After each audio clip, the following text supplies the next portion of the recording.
Demak do'stlar, kunlik misollarda davom etamiz. Darslarimiz mutlaqo bepul, faqat like bosish, komment yozib, abituriyentlarga ulaşsangiz bo'ldi. Demak, tub sonning nechta qiymatida mana bu ikkita ifoda sonlari ham tub son bo'ladi. Yaxshi.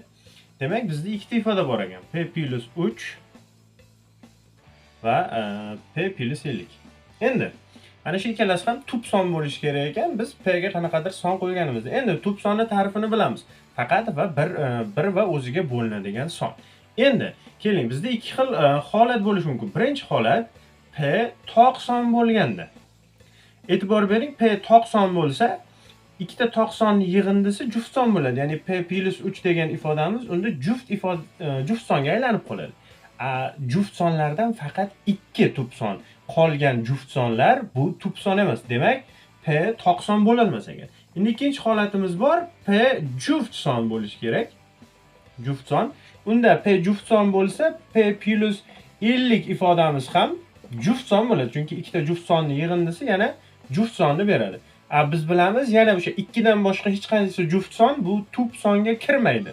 Shuning uchun bu ifoda ham to'g'ri kelmaydi. Demak, p ning shunday, ya'ni hech qanday qiymati yo'qki, mana shu ikkita sonni, ifodani bir vaqtda tub songa aylantiradigan.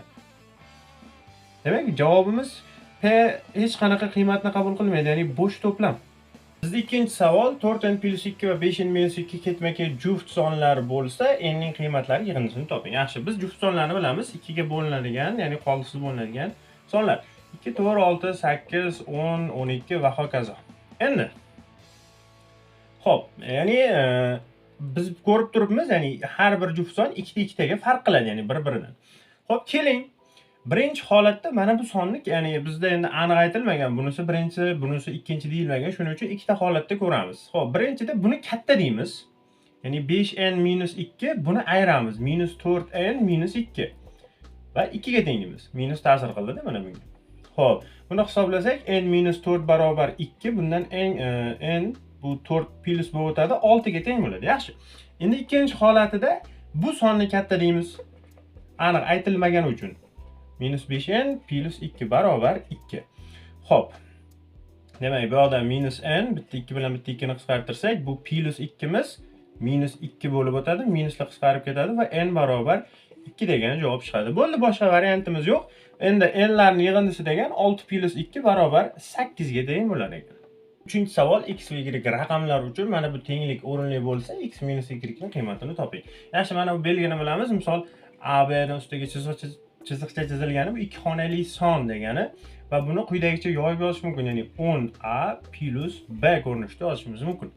Demak, x y ni ham xuddi shu holatda yozamiz. 10x plusdan y barobar 2x plus 2y minus 1. Xo'p, x larni bir tomonga, y larni bir tomonga o'tkazamiz. Shunda bu 8x bo'ladi. Va buni ayirsak, y minus 1 bo'ladi. Endi x bilan y nima deyilgan? Bu raqam deyilgan. Demak, raqam bo'ladigan bo'lsa, y ga biz ilojimiz yo'q, 9 qo'yishimiz mumkin. Chunki 8 ga karrali raqam faqat 8 da. Demak, y ga 9 qo'ysak, unda x imiz bizda 1 ga teng bo'ladi. Va to'g'ri tenglik bo'ladi mana. 9 dan 1 ayiramiz 8, 8 kara 1 8. Raqam bo'lgani uchun. Aslida bunaqa tenglikni qanoatlantiruvchi sonlar ko'p bo'lishi mumkin.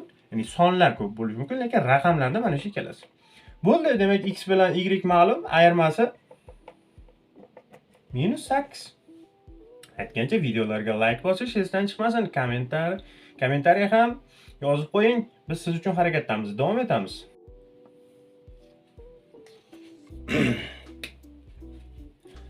Demak, davom etamiz. 4-savol, quyidagi sonlar qatoridagi navbatdagi 3 ta sonning yig'indisini toping. Yaxshi, demak yozib olamiz. 4, demak 6, 8, 9, 10, 12, 14, 15, 16 va 18.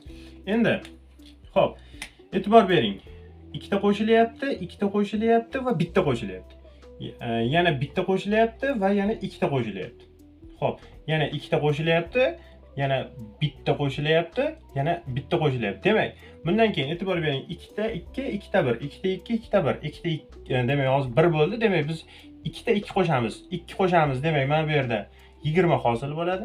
Bunga yana 2 qo'shamiz, keyin 21 hosil bo'ladi va bitta 1 qo'shamiz va 22 hosil bo'ladi. Mana navbatdagi 3 ta son. Demak, bizda so'ralgan sonlar 20, 21 va 22.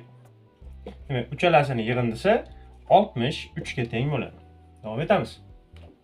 Demak, bizda 5-misol mana bu ifoda berilgan 1776 ga teng bo'lsa, mana bu ifodani qiymatini topishimiz kerak. Yaxshi.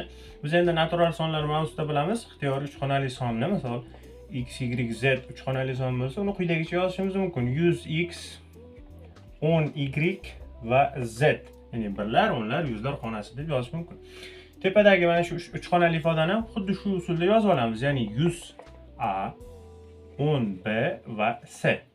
Bu yoqda 100b, 10c va plus a.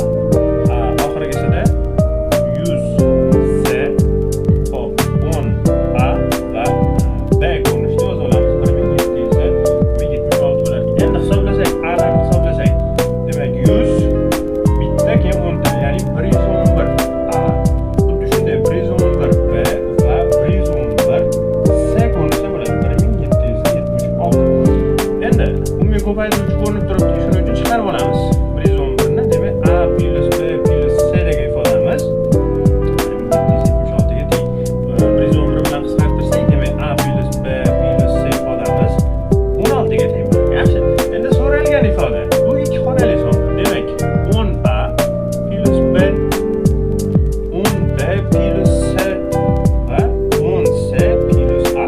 Bularni ham soddalashtirsak 11a, 11b va 11c bo'ladi. Umumiy ko'paytiruvchi 11 chiqarib olamiz. A plus b, c. A plus b plus c ifodamiz bizda 16 ga teng. Demak, 11 ko'paytirilgan 16 176 ga teng bo'ladi. Demak, videolarimizni kuzatib boring. Bu darslar mutlaqo bepul. Barchaga ulashing. Like bosing, komment